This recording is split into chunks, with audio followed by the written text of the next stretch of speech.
Hello my friends, कैसे हैं आप सभी लोग। दोस्तों, आई होप कि अच्छे होंगे। आज की वीडियो में बात करेंगे बीएसए के बारे में। भारतीय साक्ष्य अधिनियम की धारा 2 का क्लास 1 का ई पढ़ेंगे हम। इस धारा में आज देखिए कौन सी धारा पढ़ने वाले हैं। 2(1)E यानी कि भारतीय साक्ष्य अधिनियम की धारा 2 के क्लास 1 के सब क्लॉस ई पढ़ने वाले हैं। बहुत ही इंपॉर्टेंट सेक्शन है, ध्यान से देखिएगा। अगर आप इसको समझ लिए तो यकीन मानिए कि आप समझ जाएंगे कि कोर्ट में कौन सा एविडेंस दिया जा सकता है, कौन सा एविडेंस नहीं दिया जा सकता है। जी हाँ, बात करेंगे हम एविडेंस के बारे में। एविडेंस, आज बात होगी एविडेंस यानी साक्ष्य के बारे में। हम साक्ष्य अधिनियम पढ़ रहे हैं और साक्ष्य अधिनियम के अंतर्गत हम एविडेंस की बात करेंगे, साक्ष्य की बात करेंगे कि साक्ष्य, कौन सा साक्ष्य कोर्ट में दिया जा सकता है, साक्ष्य कितने प्रकार के होते हैं, साक्ष्य क्या होता है, सब कुछ इस वीडियो के अंतर्गत कवर किया जाएगा। तो फ्रेंड्स, वीडियो को पूरा देखिएगा, आज आपको स्पष्ट हो जाएगा कि साक्ष्य कितने प्रकार के होते हैं। दोस्तों, साक्ष्य क्या होता है? किसी भी फैक्ट इन इशू को डिसाइड करने के लिए जिस भी माध्यम से उसको प्रूफ किया जाता है वही साक्ष्य होता है। एक शब्द है फैक्ट इन इशू। क्या होता है? विवादक तथ्य। यानी कि मान लीजिए कि ए ने बी को गोली मारी, ए ने बी को गोली मारी। अब इसमें क्या फैक्ट इन इशू हो सकता है? पहला कि क्या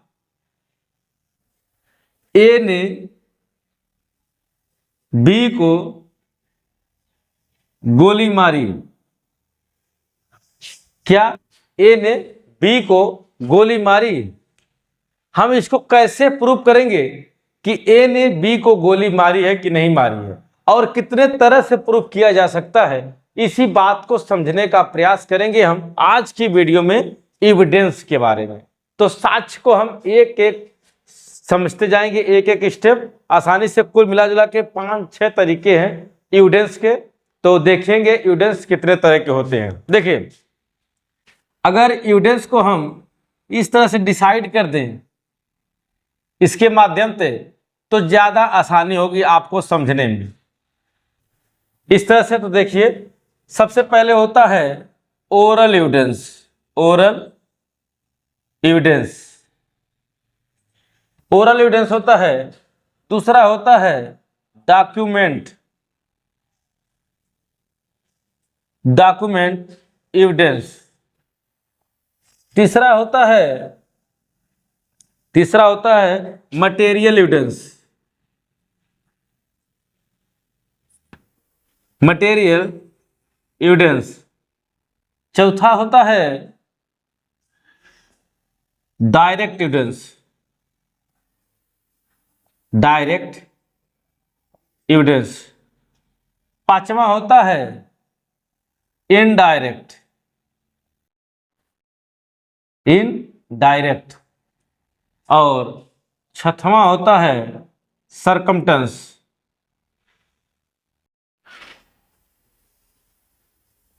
सर्कमटेंशियल एविडेंस। देखिए, ओरल एविडेंस, ओरल एविडेंस मतलब मौखिक साक्ष्य। क्या होता है? मौखिक साक्ष्य। डॉक्यूमेंट मतलब दस्तावेज, दस्तावेज होता है। मटेरियल का मतलब होता है, इसको उदाहरण के माध्यम से समझ लेंगे। डायरेक्ट मतलब बताएंगे, इनडायरेक्ट मतलब जब बताएंगे। और सर्कमटेंशियल एविडेंस मतलब परिस्थितियों के अनुसार, परिस्थितिक साक्ष्य। तो कुल मिला जुला कर हमारे पास कितने एविडेंस निकल कर आ गए? Oral evidence, document evidence, material evidence, direct evidence, indirect evidence और सर्कमटेंशियल एविडेंस परिस्थितिक साक्ष्य। अब देखिए एक एक को हम समझते हुए चलेंगे। सबसे पहले बात करेंगे ओरल एविडेंस क्या होते हैं। दोस्तों ऐसे एविडेंस ऐसे साक्ष्य, ऐसे स्टेटमेंट जो कोर्ट के समक्ष किसी गवाह के द्वारा मौखिक रूप से बोला जाता है। क्या होता है? गवाह के द्वारा मौखिक जबानी मुंह से बोला जाता है, स्टेटमेंट किया जाता है, कथन किया जाता है, वही होते हैं मौखिक साक्ष्य कहलाते हैं। क्या कहलाते हैं? मौखिक साक्ष्य कहलाते हैं। लेकिन इसका मतलब ये नहीं कि अगर आप मुंह से मतलब जो है स्टेटमेंट दे रहे हैं तो आप कुछ भी अनाप शनाप बकवास करते जाएंगे, ऐसा नहीं है। मतलब कि बकवास आप बकवास एविडेंस नहीं दे सकते हैं। जो भी एविडेंस देना होगा आपको रिलेवेंट होना चाहिए। रिलेवेंट मतलब कोर्ट जो स्थिति है, जो फैक्ट इन इशू है, जो विवादक तथ्य है, उसी से रिलेवेंट आपको साक्ष्य देना है। मतलब सुसंगत साक्ष्य होने चाहिए, ना कि इधर का ना कि उधर का, फालतू की बकवास नहीं।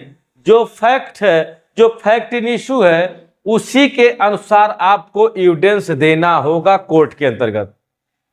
पहली बात, यहां तक बात समझ में आई? मतलब कि कोर्ट के अंतर्गत हम कुछ भी अनाप शनाप बकवास नहीं कर सकते हैं भाई। जो भी आपको देना है सिर्फ कोर्ट की, मतलब जो भी मैटर है उसी के अनुसार बात करिए, ये नहीं कि आप कुछ भी बोलते जाएं। अब जैसे देखिए, अब ए ने बी को गोली मारी, तो आपके जो भी परिस्थितियां होती है उसी के अनुसार आप एविडेंस देंगे। अब यह नहीं देंगे कि जो गवाह है, मान लीजिए सी गवाह है। क्या है? सी गवाह है। अब आप इससे नहीं पूछ सकते हैं कि तुमने आज खाना में क्या खाया, तुम कहां कहां गए, किससे मिले, क्या है? फालतू बकवास है। आपको जो भी कोर्ट में देना है सिर्फ इसी से मतलब है, ना कि इसकी खानदान के बारे में पूछिए। तो सी गवाह है, तो इसी तरह गवाही रिलेवेंट होनी चाहिए, मिला जुला कर रिलेवेंट गवाही ओरल एविडेंस में होनी चाहिए। अब देखिए, अब बात करेंगे डॉक्यूमेंट एविडेंस। दोस्तों डॉक्यूमेंट एविडेंस दो तरह के होते हैं। कैसे होते हैं? दो तरह के। पहला होता है प्राथमिक साक्ष्य, प्राथमिक। दूसरा होता है द्वितीयक साक्ष्य। प्राथमिक एविडेंस, द्वितीयक एविडेंस, यानी प्राइमरी एविडेंस और सेकेंडरी एविडेंस। इसमें और होता है, क्या होता है? इलेक्ट्रिकल, यानी कि जो इलेक्ट्रिकल एविडेंस होते हैं और डिजिटल एविडेंस होते हैं, उसको भी इसी के अंतर्गत जोड़ा गया है। यानी कि आप कोई डिजिटल एविडेंस देना चाहते हैं तो आप इसके अंतर्गत डॉक्यूमेंट्री एविडेंस के अंतर्गत आते हैं, इलेक्ट्रिकल एविडेंस। ठीक। अब देखिए, बात करेंगे मटेरियल एविडेंस का। क्या? मटेरियल एविडेंस का। मटेरियल एविडेंस क्या होते हैं यहीं से समझेंगे। ए ने बी को गोली मारी, ए ने बी को गोली मारी। अब गोली किससे मारेगा?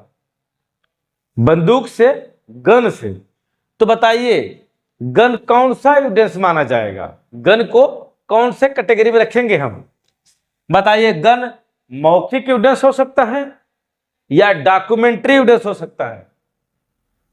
नहीं हो सकता है, तो वह होगा मटेरियल एविडेंस। कैसा होगा? मटेरियल एविडेंस का मतलब है कि ए ने बी को गोली मारी, तो जो गन है, जो गन इसमें है, गन को मटेरियल एविडेंस बोलेंगे। अब इसको कैसे साबित करेंगे ये भी जान लीजिए। ये गन जाएगी फॉरेंसिक में। कहां जाएगी? फॉरेंसिक टीम आएगी, इसकी जांच करेगी। फॉरेंसिक टीम क्या आएगी? जांच करेगी। जांच के बाद कोर्ट में प्रस्तुत करेगी। उसके बाद क्या होगा? ओरल एविडेंस के माध्यम से इसको प्रूफ किया जाएगा। क्या किया जाएगा? इसको प्रूफ किया जाएगा, इसके फैक्ट को प्रूफ किया जाएगा कि यह कैसा है, इसी गन से गोली चली है, तो इसमें क्या हुआ, गन को मटेरियल एविडेंस के अंतर्गत रखा गया है। आई होप कि आप समझ गए होंगे। अब देखिए बात करेंगे डायरेक्ट एविडेंस। डायरेक्ट एविडेंस को आप कह सकते हैं आई विटनेस। क्या कहेंगे, इसको कह सकते हैं आई विटनेस। आई विटनेस मतलब साक्षी, चतुर्दर्शी साक्षी बोलते हैं इसको, चतुर्दर्शी साक्षी। जिसने घटना को अपनी आंखों से देखा हो, जिसने घटना को अपनी आंखों से देखा है, वह डायरेक्ट एविडेंस दे सकता है। अब बात करेंगे इनडायरेक्ट एविडेंस क्या होते हैं। जिसने सुनी सुनाई बात, क्या इसमें इनडायरेक्ट में होगा, सुनी सुनाई बात, सुनी सुनाई बात। ए ने बी को गोली मारी, सी ने देखा, लेकिन इसने किसी डी नाम के व्यक्ति को क्या किया, बता दिया कि अरे फलाने ने फलाने को गोली मार दिया। अब डी क्या है, इनडायरेक्ट एविडेंस, और सी क्या है, डायरेक्ट एविडेंस, और गन क्या है, मटेरियल एविडेंस। समझ रहे बात। अब देखिए, अब आखिर आता है सर्कमटेंशियल एविडेंस, परिस्थितिक साक्षी। ये क्या होता है, ये तो बहुत आसान है। मतलब जो भी घटना हुई है, ये तो है नहीं कि उसने निकाला बंदूक को तुम तो ठाई से फिस कर दिया मर गया, नहीं, ऐसा नहीं। जो भी घटना हुई होगी, घटना से पहले और घटना के बाद में जो परिस्थितियां उत्पन्न हुई होंगी, वह क्या होगा, सर्कमटेंशियल एविडेंस होगा। जैसे मान लीजिए यहाँ पर गोली चली, गोली चलने के बाद वहां पर खोखा वगैरह गिरा होगा बंदूक का, है, उसके बाद उसके पहले कुछ कहा सुनी हुई होगी, उसके बाद भागते हुए किसी ने देखा होगा। तो ये सब क्या है, परिस्थितिक साक्ष्य में आएंगे। क्या आएंगे, परिस्थितिक साक्ष्य में आएंगे। आसपास जो भी घटना से पहले और घटना के बाद में जो माहौल क्रिएट हुआ है, वह सर्कमटेंशियल एविडेंस की श्रेणी में आता है। तो बताइए, आज जो आप साक्ष्य पढ़े हैं, साक्ष्य के बारे में आप क्लियर हैं कि साक्ष्य को परिभाषा 2(1)E में रखा गया है भारतीय साक्ष्य अधिनियम के तहत, और मैंने साक्ष्य के बारे में पूरा डिटेल विवरण दिया हुआ है। इससे ज्यादा कुछ भी नहीं होने वाला है, और शक के आधार पर कुछ भी नहीं हो सकता। तो फ्रेंड्स, आज की वीडियो में इतना ही। अगर आपको वीडियो अच्छी लगी हो तो कमेंट करें, लाइक करें, वीडियो को शेयर करें। ऐसे वीडियो देखने के लिए आप मेरे चैनल को सब्सक्राइब कर सकते हैं। मिलेंगे किसी नेक्स्ट वीडियो में, तो नमस्कार, जय हिंद।